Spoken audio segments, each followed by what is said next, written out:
guys, and welcome to week 11 of our discussion. How awesome that we made it this far. We only have 3 weeks of discussions left, so make sure you tune in to the last 3 weeks and participate if anything applies to you, or tag your friends. It's been a really good time. I've really liked it so far. So I'll get right to it. Business updates. I actually went to a Postpartum Support Minnesota meetup this week. They're an organization that provides support for women struggling with pregnancy, loss, or postpartum mood disorder. So they're a really important organization, and they host meetups every once in a while. So I met 2 chiropractors, a therapist, and a doula, which was awesome. I just love networking. I love talking postpartum. I feel like I learn every time I meet another professional in this industry. It makes me feel legit. I haven't seen it all, and I haven't experienced it all. So it's always good for me to get out and experience those things and to network. So it was awesome. So we went to Marna's in Robbinsdale, and that is a great cafe. So if you're in the Twin Cities, Marna's Cafe in Robbinsdale, it's fantastic. So during this marketing campaign, we've been focusing on streamlining the Marabou process and also social media marketing.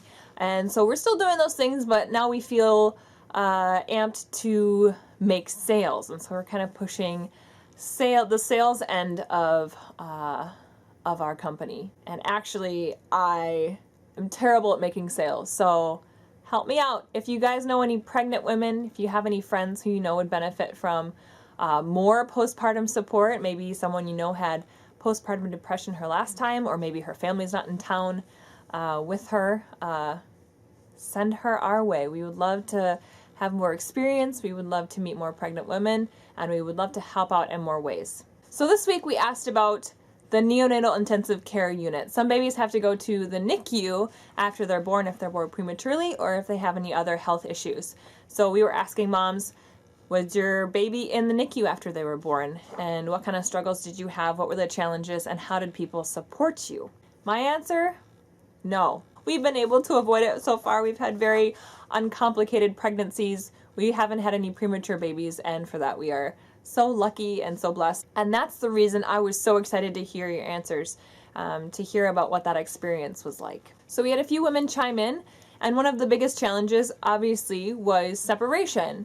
Often, NICU babies have to be separated from their mothers in order to stay healthy, and that's really hard. Usually mothers, as soon as they give birth, they like to hold their babies, to the chest, skin on skin, and that's just not always possible. Another thing that was really hard was being separated in the following weeks after that, having to leave your baby at a hospital. It can be jarring. You have a baby and then you don't get to take them home. One mom doesn't have a driver's license, so wasn't able to visit her baby at the NICU whenever she wanted.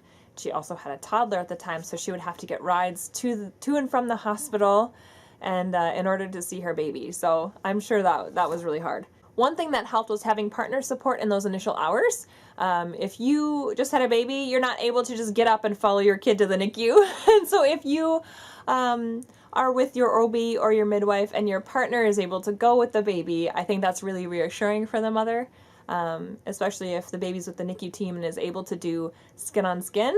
That is also good. Knowing your partner is doing skin on skin with your baby immediately after birth, if you can't be with them, is really reassuring. Get those babies on you. And one of my follow-up questions to moms was having a baby in the NICU difficult for your postpartum healing? Because it can be a little more emotionally stressful. Maybe you have to travel more to get to and from the hospital. You're not home as much. But actually, a mom told me that it was easier to heal because she was, somebody else was taking care of her baby. Her baby was at the hospital with nurses and doctors being cared for there, and she was able to heal peacefully at home. When she brought her daughter home a month postpartum, she felt like she was much more ahead in her postpartum healing and able to take on those newborn duties. So let's do our giveaway. Let's do our giveaway. Let's do our giveaway. Let's do our giveaway. This is the one. Carolyn Hagman, come on down. You're our giveaway winner. Whoop whoop. Fellow Navy wife right here. I'm super happy. I will let you know via PM what your options are for your prize. Gonna get some Marabou swag. Our discussion question next week is, let's talk postpartum medical care. Do you think your postpartum medical care was sufficient?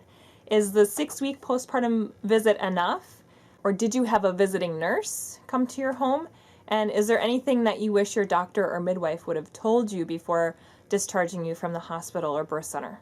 So we'll see you guys next week, Tuesday, 11 o'clock Central Time. Come and discuss new motherhood with us. Sorry, I'm trying to think of like a blah I could do. I just love our community. Even if our business tanks, I just love our community. I just love you guys so much. Mwah.